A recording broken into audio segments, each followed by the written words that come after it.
කොරියාවේ ඉඳලා මේ තමන්ගේ මුදල් ටික බොහොම පරිස්සමට එකතු කරගෙන අර අනවශ්‍ය වියදම් ටික කපා හැරලා මුදල් ටිකත් අරගෙන ලංකාවට එනවා.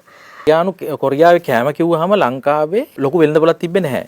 රෙස්ටොරන්ට් එකක් දෙකක් වගේ කොරියන් ජාතිකයෝ කරන රෙස්ටොරන්ට් එකක් දෙකක් විතර තමයි ලංකාවේ පවත්වාගෙන ගියේ. සාමාන්‍යයෙන් අපි දන්නේ ඉන්දියාවේ ඊළඟට අපි වෙන වෙන රටවල් වල තිබුණාට නිකන් කොරියාවේ වගේ රටක තියෙන එක ටිකක් හරි අඩුයි. මොකද කොරියාවේ කෑම හදන්න ලංකාවේ කොහෙවත් උගන්වන්නේ නැහැ.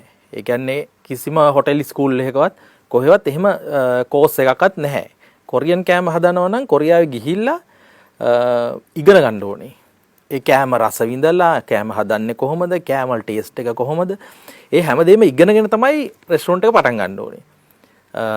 එතකොට අපි දන්නවා මේ කෑම එකට එන්නේ මේ ටේස්ට් එක, මේ කෑම එකට එන්නේ මේ ටික, මේකට දාන ඉන්ග්‍රීඩියන්ට්ස් මොනවාද, එහෙම හැමදේම දැනගෙන තමයි මම කොරියාවේ කෑමක් තියෙන කිම්චි කියන කෑම කොරියන් හැම කෑම වේලකටම මේ අඩංගු වෙන එකක්. ඒක මම බෝතල් කරලා හදලා සාමාන්‍යයෙන් මගේ Facebook එක හරහා ඔන්ලයින් හරහා මම ඒක විකුණුවා. ඒකට වෙළඳපොළක් තිබ්බා මට 2010. දැන් මේ වගේ ව්‍යාපාරයක් කරනකොට බොහෝ දේවල් හිතනවා. හැබැයි දැන් අපි දකිනවා මේ හැම ව්‍යාපාරයම නෙමෙයි.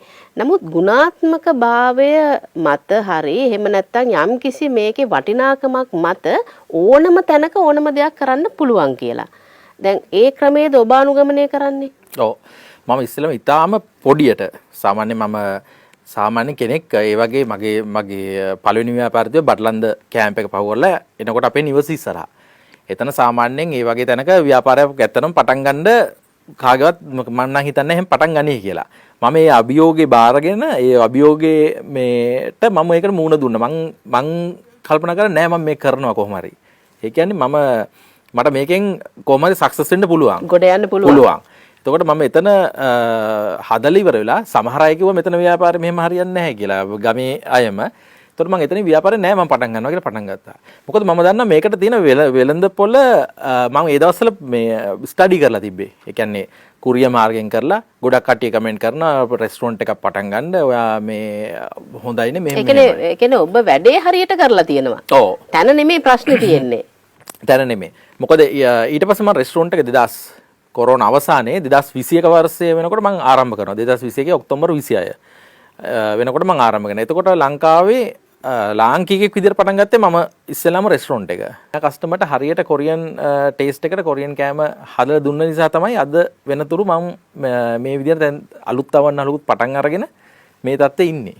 ඒ කියන්නේ අවශ්‍යතාවය තියෙනවා නම් වැඩේ හරියට කරනවා නම් ඕනම තැනක් හොයාගෙන එනවා. අනිවාර්යෙන්.